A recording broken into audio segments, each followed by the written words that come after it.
it's Cindy, your career confidence coach, and I wanted to talk to you about something because lately I have been feeling super guilty about slowing down.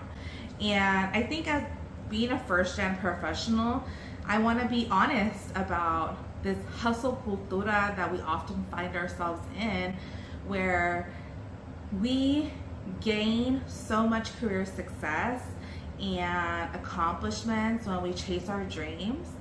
Although the ability to stop, relax, and just be is hard. Before I used to struggle with, like, in my downtime, like, I have to do something, right? And I've moved past that, where now I'm okay and comfortable, like, relaxing on the weekends. But recently I have felt more like guilty in resting and like, well, what do I want to do? Like, almost like I don't want to have energy in doing anything right now, and being okay with that.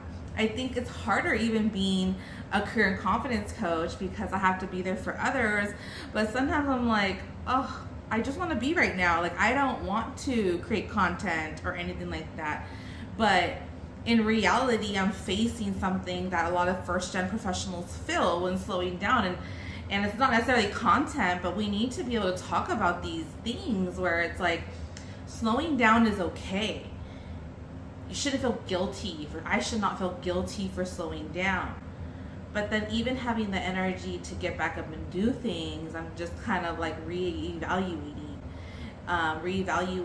what I put my energy into. And maybe you've experienced the same thing, comment below.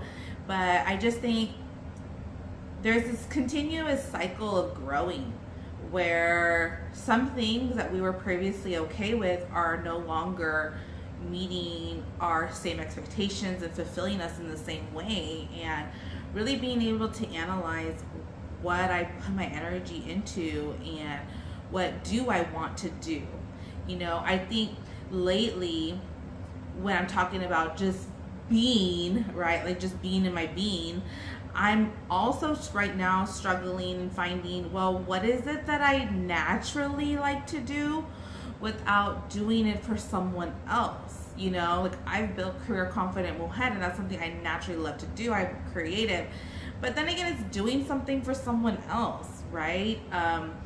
Which that makes me happy, and that's why I do it. But it's like, well, what do I like? Do I like to paint? Do I like to, like, what do I like to do? Do I like to read? Is that really what I like to do? So I'm in this sense right now where I'm being comfortable in just being, but I'm also trying to understand what being is to me. What is that resting state without going into a crashing out state? I often will rest and relax and just find myself like laying in bed, and that's okay at times, but then what's beyond that? And I need to start building something into my schedule that's for me.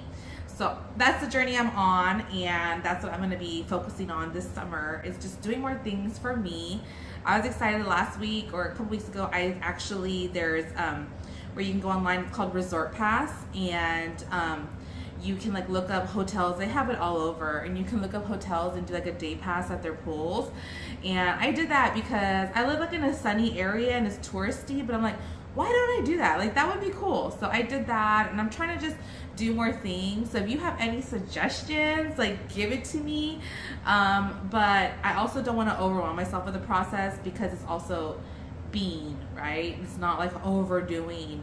So that's a journey that I'm on. If you relate to this message, like, comment below, subscribe to this channel, and like this episode. As a career confident head, I hold a lot of space open for us to have vulnerability and build accountability as we go through life as first-gen professionals. So this is where I'm at right now. So I wanted to share with you, and thanks for tuning in. Bye.